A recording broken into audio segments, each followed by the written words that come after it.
کرو کہ باوضو رہو، اس سے بہت سے فوائد ہوا کرتے ہیں. کیا وجہ ہے، کیوں کہا جاتا ہے کہ ہر وقت باوضو رہو، کیوں ضروری ہے یہ بات؟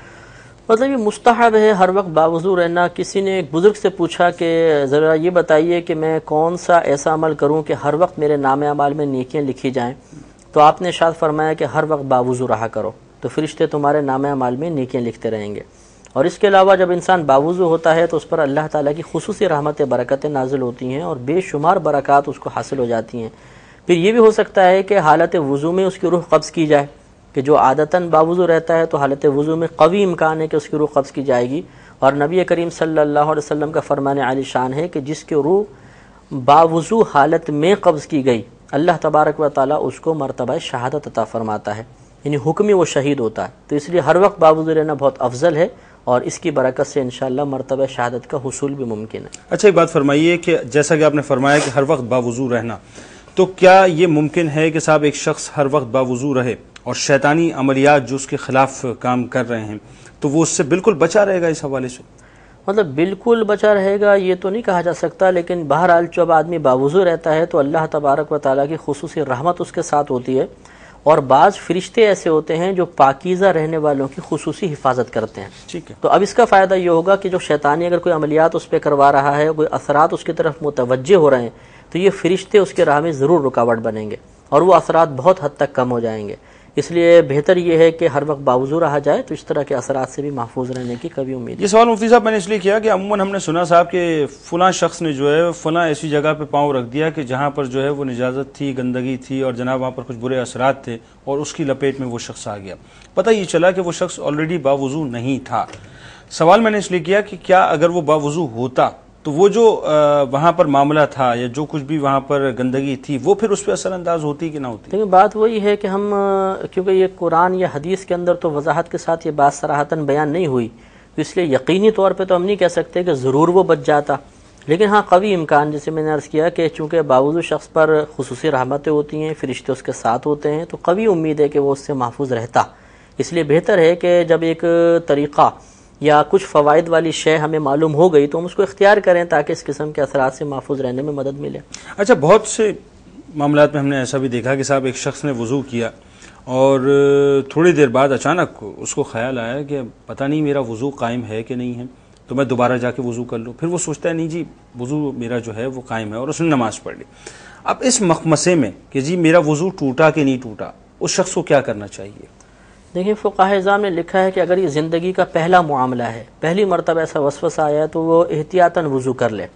لیکن اگر اکثر ایسا ہی ہوتا رہتا ہے کہ وضو کرنے کے بعد بھی یاد نہیں رہتا یا وسوسے کا شکار رہتے ہیں کہ پتہ نہیں وضو قائم رہا ہے نہیں رہا، تو اب ان وسوسوں کا شکار ہونے کی بالکل ضرورت نہیں ہے. اب اسی حالت میں آدمی کو نماز پڑھنی چاہیے.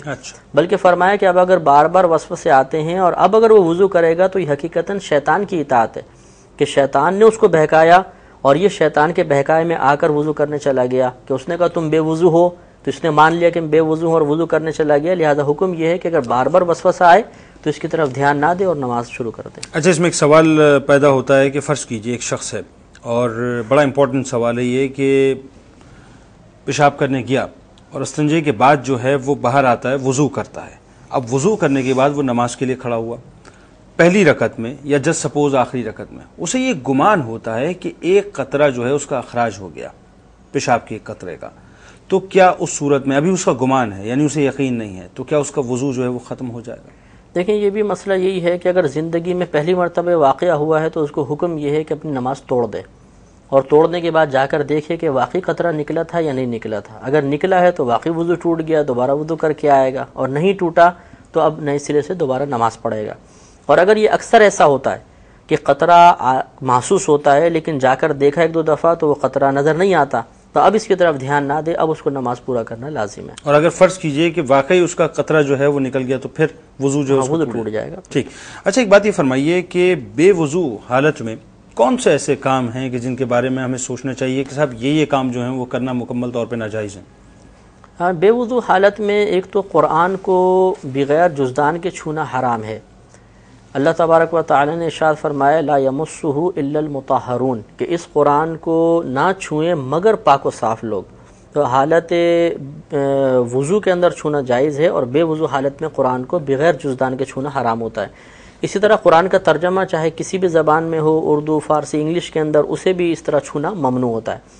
اس کے علاوہ حروف مقطعات کی انگوٹھیاں آتی ہیں بعض اوقات، یہ طا، سین، ح، میم، عین، سین، قاف وغیرہ، تو یہ بھی چونکہ قرآن پاک کے حروف ہیں، ان پر بھی ہاتھ پڑ جائے گا تو انسان گناہ گار ہوگا۔ تو اس چند چیزوں کا ہمیں دھیان رکھنا چاہیے۔ اچھا، اور کون سے ایسے کام ہیں کہ جن کو کرنا جائز ہے، یعنی اس کے حوالے سے ہمیں سوچنا نہیں چاہیے کہ صاحب بے وضو ہیں لیکن اس کام کو ہمیں کر جانا چاہیے؟ ہاں، جیسے مثال کے طور پہ قرآن پاک کو بغیر چھوئے زبان سے پڑھنا، یہ بالکل جائز ہے۔ حالت بے وضو کے اندر انسان قرآن کو زبان سے پڑھ سکتا ہے، چھوئے نہیں، دور سے دیکھ کے اس کو پڑھتا رہے زبان سے، جائز ہے۔ اس کے علاوہ اگر قرآن پاک کا ترجمہ لکھا ہے لیکن ساتھ میں اور بھی کوئی اردو وغیرہ لکھی ہوئی ہے، خالصتاً ترجمہ نہیں ہے، تو پھر اس کے اوپر ہاتھ نہیں لگنا چاہیے۔ اگر سائڈ سے کاغذ پکڑ لیا تو یہ جائز ہے۔ جیسے روڈ پہ پڑے ہوئے کاغذ وغیرہ ہوتے ہیں، اٹھا کے کہیں اوپر اخبار کے کاغذ جیسے ہوتے ہیں تو رکھ سکتے ہیں۔ ہاں، خالصتاً ہو، یعنی صرف آیت لکھی ہوئی ہیں یا صرف قرآن کا ترجمہ لکھا ہوا ہے، تو اب اس صورت کے اندر حکم یہ ہوتا ہے کہ اس کو ایسے چھوڑنا تو نہیں چاہیے کیونکہ بے ادبی ہوگی۔ اب کوئی رومال وغیرہ اگر اپنے پاس ہو تو اس سے پکڑ کر اس کو اونچے مقام کے اوپر رکھا جائے، براہ راست بے وضو ہاتھ سے اس کو اٹھانا اب بھی گناہ ہوگا۔ اس کے علاوہ اذان کا جواب دینا، اذکار الہیہ کرنا، درود پاک پڑھنا، یہ تمام کے تمام بے وضو حالت کے اندر جائز ہوتے ہیں۔ ٹھیک، مفتی صاحب ایک سوال اس جو آپ کے جواب میں جو ہے میں بھول گیا اس کو پوچھنا، وہ یہ ہے کہ جب وضو ٹوٹ گیا پیشاب کے قطرے سے تو کیا نماز جو وہ پڑھ رہا تھا وہ نماز بھی اس کو دوبارہ ادا کرنی ہوگی؟ جی ہاں، اگر جا کر اس نے دیکھا بالفرض نماز پوری کر چکا تھا، پھر جا کر اس نے دیکھا، یا دوران نماز اس نے جا کر توڑ کے اپنی نماز جا کر دیکھا، تو توڑنے کی بنا پہ تو دوبارہ پڑھنی ہے، اور نماز کامل کرنے کے بعد جا کر دیکھا اور واقعی قطرہ موجود تھا تو یہ نماز نہیں ہوگی۔ اب یہ اتنا ضرور ہے کہ یہ چونکہ وسوسے کو دفع کرنے کی کوشش کر رہا تھا، لہذا نماز پوری کرنے کی بنا پہ گناہ گار تو نہیں ہوگا، لیکن اس نماز کو وقت کے اندر پڑھنا پڑے گا۔ اچھا، ایک بات فرمائیے کہ بہت سے لوگ یہ سمجھنا چاہتے ہیں، یہ بڑی امپورٹنٹ بات ہے، کیونکہ وضو ایک ایسی چیز ہے کہ جو ہمیں نظر نہیں آتی ظاہری آنکھ سے کہ صاحب وضو جو ہے وہ ٹوٹ گیا، یہ صرف ایک انسان کا اپنا دل ہوتا ہے جس کی ایک تسکین کی بات ہے اور وہی پیمانہ سارا ہوا کرتا ہے۔ کن کن امور پر وضو ہم کہیں گے کہ صاحب ٹوٹ جاتا ہے؟ یہ کافی چیزیں ہوتی ہیں۔ ایک تو مسئلہ یہ ہوتا ہے، پہلے میں ایک بات سمجھا دیتا ہوں، اور یہ یاد رکھیں کہ ماشاءاللہ آپ تو جانتے ہوں گے کہ شرعی مسائل بیان کرتے ہوئے شرم بالکل محسوس نہیں کرنی چاہیے۔ عموماً لوگ اس طرح ہوتے ہیں کہ جب کوئی شرعی مسئلے کے اندر اوپنلی بات بیان کی جاتی ہے تو بولتے ہیں جی یہ دیکھیں کیسی باتیں بیان کر رہے ہیں، اور وہی مطلب حضرات جو ہوتے ہیں وہ اس قسم کے مناظر دیکھتے ہیں کہ جو بہت شرمناک قسم کے ہوتے ہیں، اس میں اتنی شرم محسوس نہیں ہوتی۔ مفتی صاحب دین فطرت ہے نا، اور دین فطرت سے مراد یہی ہے کہ انسان کے تمام معاملات پہ جو اس کی گرفت، اور مسئلہ یہ ہے کہ یہ خود ہمارے نبی کریم صلی اللہ علیہ وسلم سے منقول باتیں ہیں، اور سرکار سے زیادہ حیا والی شخصیت اور کوئی بھی نہیں تھی۔ سیدہ عائشہ اس کی ایجوکیشن بھی بہت ضروری ہے لوگوں۔ جی ہاں، سیدہ عائشہ صدیقہ رضی اللہ تعالیٰ عنہ فرمایا کرتی تھیں کہ سرکار صلی اللہ علیہ وسلم ایک کنواری لڑکی سے زیادہ شرم والے تھے، اتنی شرم والے تھے، اس کے باوجود آپ نے باتیں بیان فرمائی تو معلوم ہوا کہ یہ بے شرمی کی باتیں نہیں ہیں۔ تو مسئلہ یہ ہوتا ہے کہ آدمی کی اگلی شرمگاہ سے چار چیزیں نکلتی ہیں۔ ایک مادہ منویہ ہوتا ہے، دوسرا مزی کہلاتی ہے، تیسرا ودی ہے، چوتھا پیشاب ہے۔ تو پیشاب تو سب جانتے ہیں، اور مادہ منویہ وہ ہوتا ہے، گاڑھا پانی ہوتا ہے کہ نکل جانے کے بعد آدمی کی شہوت ختم ہو جاتی ہے، جوش ختم ہو جاتا ہے۔ مزی، منی کے نکلنے سے پہلے ایک پتلا پانی نکلتا ہے، اس کو مزی کہتے ہیں، جو عموماً شہوت کی وجہ سے ہوتا ہے، لیکن اس کے نکلنے کی وجہ سے آدمی کی شہوت اور جوش ختم نہیں ہوتا۔ اور چوتھا ودی ہوتی ہے، کبھی انسان پیشاب کرنے بیٹھتا ہے تو پیشاب سے پہلے یا پیشاب کے بعد گاڑھا سا پانی آتا ہے جو بالکل مادہ منویہ کی طرح ہوتا ہے، اس کو ودی کہا جاتا ہے۔ تو اب حکم یہ ہے کہ منی ہو یا ودی ہے، مزی ہے، پیشاب ہے، ان چاروں سے وضو ٹوٹ جائے گا، وضو ٹوٹ جاتا ہے۔ غسل کے مسائل علیحدہ ہیں، ہم کبھی انشاءاللہ بعد میں اس پہ گفتگو کریں گے۔ ان چاروں سے وضو ٹوٹ جائے گا۔ دوسرا، اگر ہوا خارج ہو گئی تو اس سے وضو جاتا ہے۔ اس کے علاوہ اگر انسان کے جسم سے کہیں سے بھی خون یا پیپ نکلا اور اتنی مقدار میں نکلا جو بہنے کی صلاحیت رکھتا ہو تو اس سے انسان کا وضو ٹوٹ جائے گا۔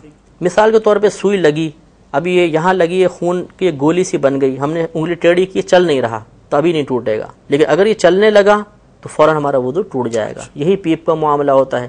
اسی سے یہ مسئلہ معلوم ہو گیا کہ بعض اوقات ہم گر جاتے ہیں اور گھٹنے وغیرہ میں رگڑ لگ جاتی ہے تو اس پہ ایک لیسدار مادہ آ جاتا ہے جو بہنے کی صلاحیت نہیں رکھتا، اس میں خون کی آمیزش تو ہوتی ہے لیکن بہنے کی صلاحیت نہیں رکھتا، اور شلوار بار بار اس پہ لگتی ہے تو شلوار گندی ہو جاتی ہے۔ تو کیا بھی ایک شلوار ناپاک ہوئی یا نہیں ہوئی، یا اس لیسدار مادے سے وضو